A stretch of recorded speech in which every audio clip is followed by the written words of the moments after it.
Chapter 17. The birds were chirping again. Why did the birds always have to be chirping? Elizabeth forced her eyelids open. She immediately squeezed them shut again as the sun poured through the window, burning holes in her retinas and igniting a fire inside her brain. She pressed her palms against her temples. What is happening? Pulling back the covers, Elizabeth tried to stand and had just enough time to grab the chamber pot from under the bed before she vomited into it. She wiped the tears from her cheeks with the back of her hand and waited for the nausea to pass. Ugh. Footsteps echoed down the hallway and stopped outside her door.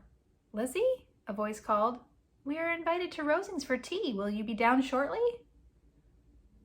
Elizabeth looked down at her hands. They were shaking as they clung to the chamber pot. I don't think I'm going to make it, Charlotte. I think I might be dying." The door clicked open, and Charlotte peeked into the room.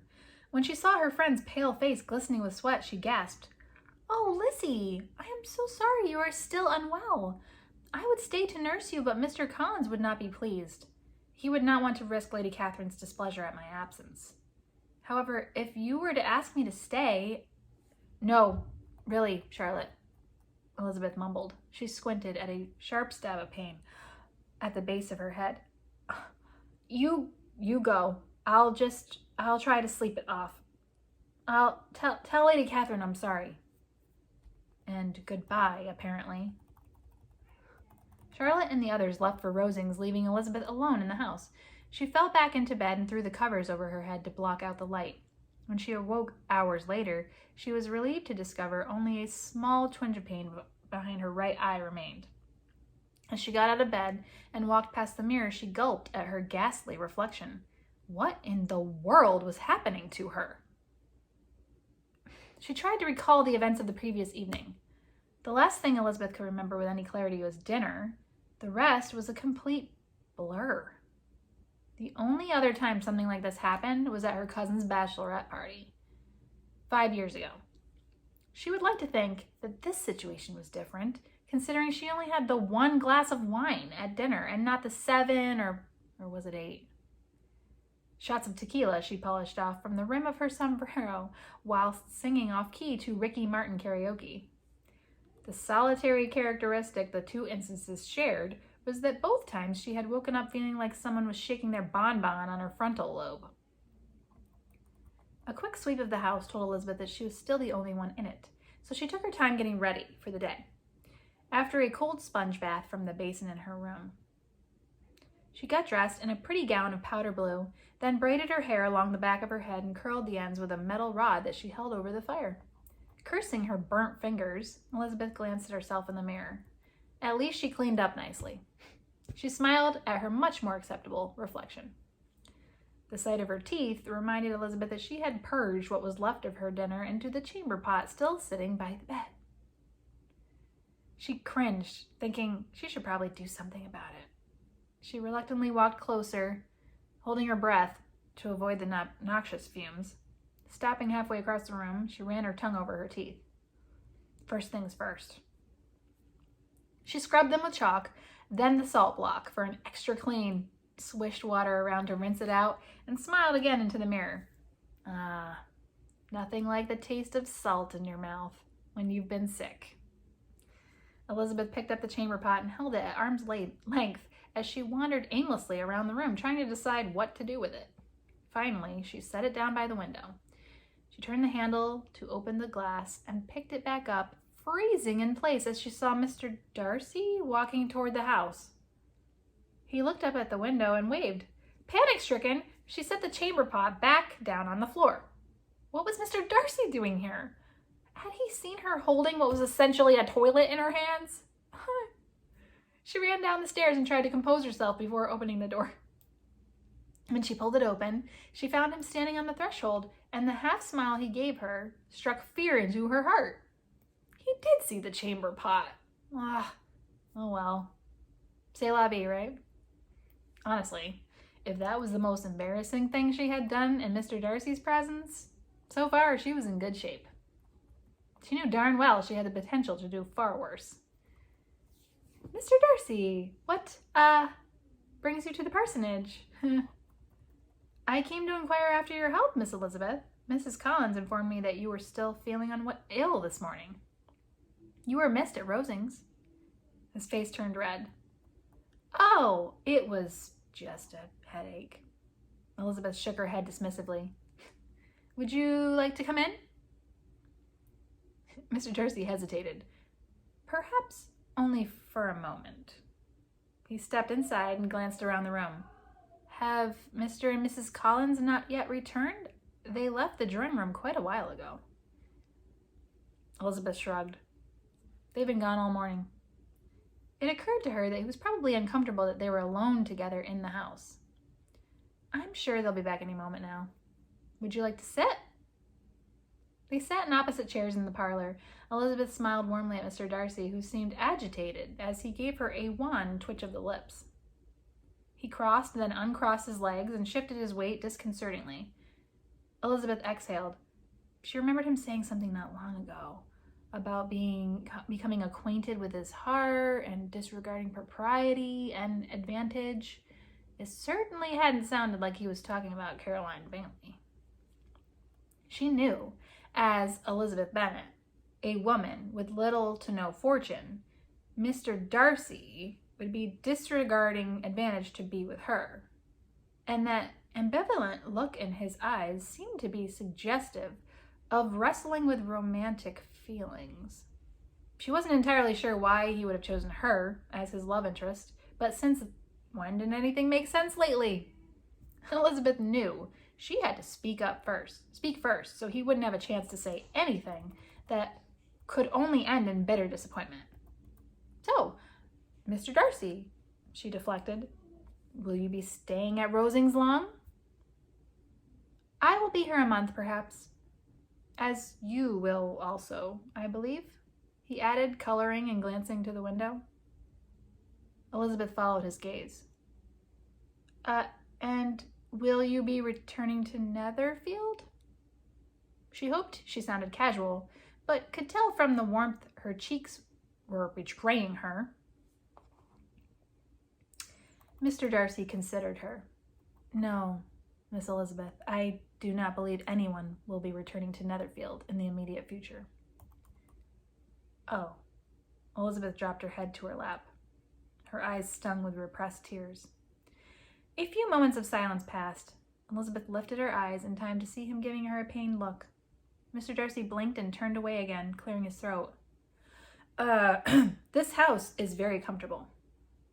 I believe my aunt had a great deal done with it before Mr. Collins came to Hunsford. Elizabeth felt a lump in her throat and swallowed. Yes, it is a nice house. I know Mr. Collins is extremely proud of it. Lady Catherine could not have found anyone more grateful for her generosity. He seems to have been very fortunate in his choice of wife as well. Yes, he has. At first, I thought she was crazy for agreeing to marry him, but I really think she made a good match for herself.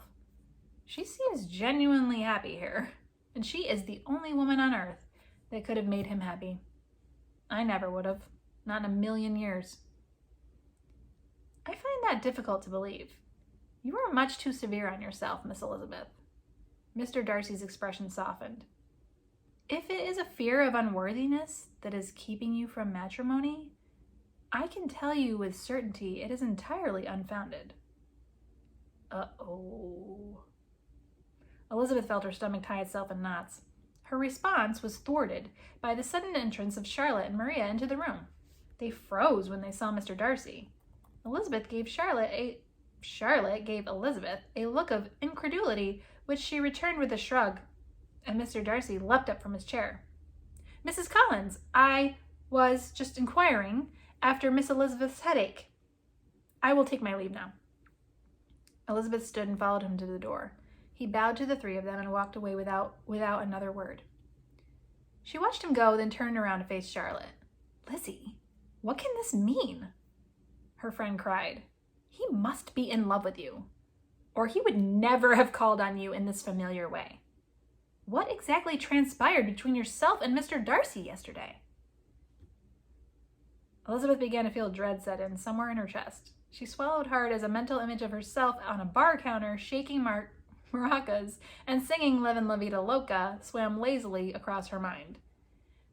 That's the problem, Charlotte. I have no idea. The next day, Elizabeth went for a long walk on the grounds of Rosings. She was reading a letter from Jane when she looked up at the sound of footsteps approaching. Fearful that it was Mr. Darcy, she jumped behind a bush. Miss Elizabeth? A voice called. Elizabeth peeked around the shrubbery to see Colonel Fitzwilliam coming toward her, a wide smile on his face. She walked out from the bushes and heaved a sigh of relief. Colonel Fitzwilliam, so nice to see you again.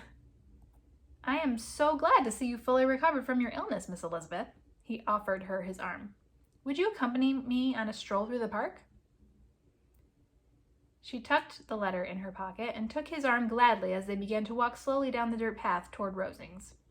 We were very concerned for your well-being yesterday. We? Elizabeth asked.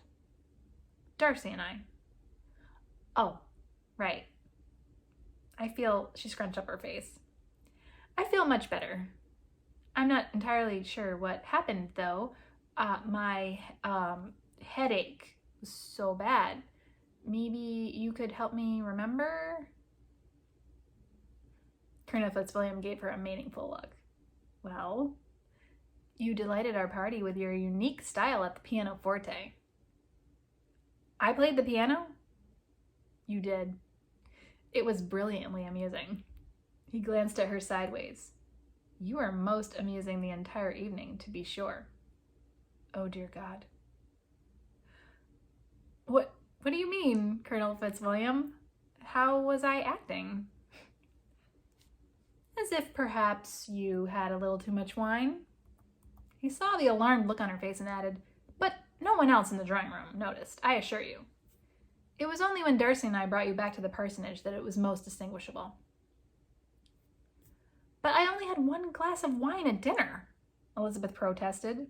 I have a much higher tolerance than that, believe me. She grimaced. Although that is really not something I should be bragging about. A full minute passed before she asked reluctantly, What happened when you brought me back to the parsonage? Did I say something inappropriate? It was not what you said as much as what you did. Colonel Fitzwilliam smiled roguishly. Oh, dear God. What did I do? You fell and Darcy carried you to the door. Elizabeth exhaled. Okay, it's not so bad. And then you embraced him. Elizabeth smirked. This was nothing to be concerned about after all. So, what, I gave him a hug? Yes. Oh, and you kissed him. Elizabeth felt her chest seize and her extremities go numb. I did what? Darcy brought you to the door, you exchanged words, and then you embraced him and kissed him. Fitzwilliam replied, unabashed. He seemed to be enjoying himself immensely. His face was glowing with optimism that perhaps kisses were something she were freely handing out like Kit Kats on Halloween. Elizabeth removed her arm from his and stood in the middle of the path. Her mind was racing as fast as her heart. No wonder Mr. Darcy had acted so strangely the day before at the parsonage. What must he think of her? How was kissing him going to discourage him from being in love with her? Or worse, what if he told Mr. Bingley about it? Oh, this is bad. This is so bad. She shot an accusatory glare at Colonel Fitzwilliam. What was in that wine? Demerol? It tasted like ordinary wine to me.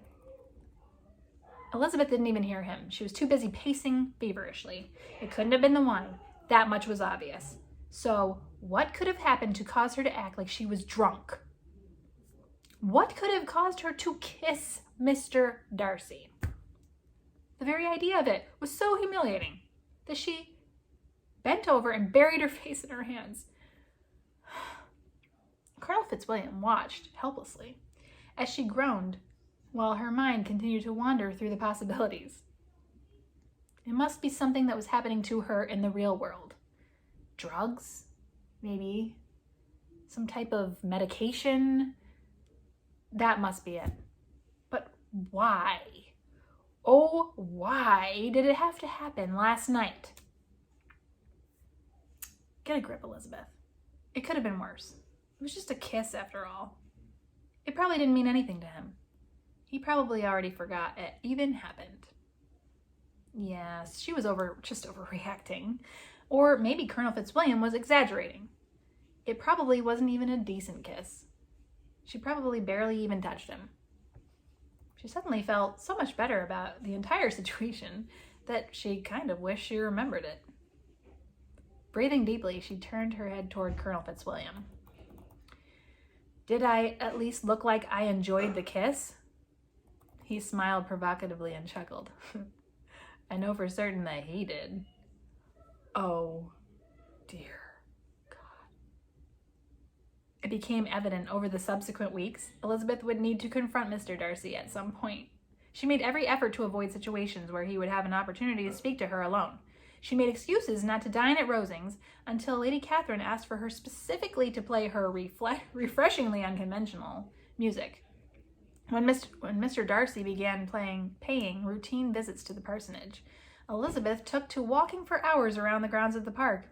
When his affinity for fresh air and exercise suddenly increased, she found herself becoming exceptionally good friends with the Bushes. On the occasions where she found herself inescapably in Mr. Darcy's presence, Elizabeth gave her best impression of a proper Regency lady in the hopes it would counteract her behavior the night of the incident, as it was now referred to in her mind. She curtsied, she spoke eloquently, she sat up straight, and she stayed far, far away from wine, just in case. She discovered that she was a pretty darn good actress. She also discovered a kindred spirit in Lady Catherine. In her efforts to avoid Mr. Darcy, she spent most of the evenings at Rosings in her company, and the affection that Lady Catherine showed Elizabeth soon became mutual. She hated to admit that Mr. Collins could be right about anything, but she now understood the love he had for his esteemed patroness. She was warm, kind, and a serious hustler at the whist table. Once she taught Elizabeth how to play, together they cleaned house against their opponents nearly every evening. It was at the conclusion of one of these evenings, at the height of her post-takedown of Mr. Collins' euphoria, that Mr. Darcy asked if he could speak with her. Elizabeth glanced quickly at Lady Catherine, then said, "Actually, Mr. Darcy, I just remembered that I need to reply to a letter from Jane tonight. I should probably get going so I can finish it before bed." She saw Lady Catherine give Mr. Darcy a significant look. Was that a wink? Then turn her head. "I am certain my nephew would be honored to escort you back to the parsonage, Miss Elizabeth." Elizabeth's eyes darted helplessly to Charlotte. "Are you and Mr. Collins ready to leave, or?" "I would prefer if Mr. and Mrs. Collins stayed to discuss his sermon for Sunday," Lady Catherine interjected. "Fitzwilliam will assure that you arrive at the parsonage safe and sound, will you not?" "Of course, madam," Mr. Darcy replied. "I will leave Colonel Fitzwilliam in my stead to assist your ladyship." "I would be glad to remain behind," Colonel Fitzwilliam said cheerfully. His eyes met Elizabeth's and he flashed her a wicked smile. Elizabeth gaped at the three of them in shock. What kind of conspiracy is this?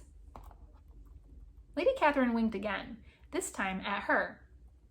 Elizabeth raised her eyebrows in disbelief, then narrowed her eyes as she realized her partner's camaraderie must have stemmed from a surreptitious plot to aid her nephew in his quest for her heart. Well, it was now or never. She supposed she should thank Lady Catherine for pushing her to get it over with. "All right, then." She looked at Mr. Darcy. "Let's go." The night air was surprisingly cold. Elizabeth felt shivers go up her spine and rubbed her arms subconsciously. As Mr. Darcy took off his jacket and draped it across her shoulders, she cursed herself. for instigating the compassionate gesture. For a moment they walked in silence. Elizabeth gazed upward at the heavens, which were glittering with stars in the darkness. Somewhere in the distance she could hear crickets serenading them with their alluring symphony of the night. It was an evening custom made for romance. Elizabeth wondered how her own brain could betray her so badly as to dream it up. Whose side are you on anyway? She stole a glance at Mr. Darcy, who smiled nervously back at her. Here goes. Mr. Darcy, Elizabeth began. Miss Elizabeth, he said at the same time. They both smiled. Mr. Darcy, she tried again. I need to apologize to you for my behavior a few weeks ago. Mr. Darcy shook his head gently. There is no need for an apology, Miss Elizabeth. No, there is, Elizabeth replied firmly. I wasn't myself that night. I can't really explain it, but I should never have kissed you. I'm sorry. She felt her face grow warm. It won't happen again, I promise. It is quite all right. I will admit, it took me by surprise. However, a kiss from a beautiful woman is one thing a man could never regret receiving. She watched his face turn red as he smiled bashfully. Oh boy, why do you have to be so adorable right now? Right. Even so, I wouldn't want you to think badly of me. She was suddenly unable to meet his gaze. Miss Elizabeth, I could never think badly of you. Or get the wrong idea. They were almost to the door of the parsonage now. I like you a lot, Mr. Darcy. I have great esteem for you, Miss Elizabeth. His smile was downright charming. It's just... They reached the threshold, and Elizabeth turned to face him with her back against the door. I'm not exactly sure how to say this. Then perhaps you would allow me to speak first, Mr. Darcy interrupted, his smile faltering slightly. There is something I have wanted to ask of you since the night of the ball at Netherfield. Elizabeth sucked in her breath. She ran her hand along the door behind her back and closed it around the handle. Yes, I know. As she bit her lip anxiously. For some reason, she couldn't seem to form more than one-syllable words. What is wrong with you, Elizabeth? This poor guy is going to be humiliated if you allow him to become the third proposal you have turned down since this delusion began. Just tell him that you don't love him. I should really reply to Jane's letter. Maybe we could finish this conversation another time? Mr. Darcy frowned slightly. I do not think I can wait any longer. Please, allow me to say what is on my heart. He stepped forward with one foot and took her hand in his. Elizabeth panicked. Was he about to go down on one knee? She drew her hand from his and opened the door. Do you smell smoke? I just remembered. I left my fire burning. I better make sure my room isn't engulfed in flames. She slithered backward into the house and shut the door behind her, leaving him alone outside. Then she crept to the window and stealthily observed him walk forlornly away into the darkness. You are such a coward, her brain chastised her. Shut up. That's the end of the chapter. That was 4 chapters. Can't wait to talk about them on Saturday. See you guys later.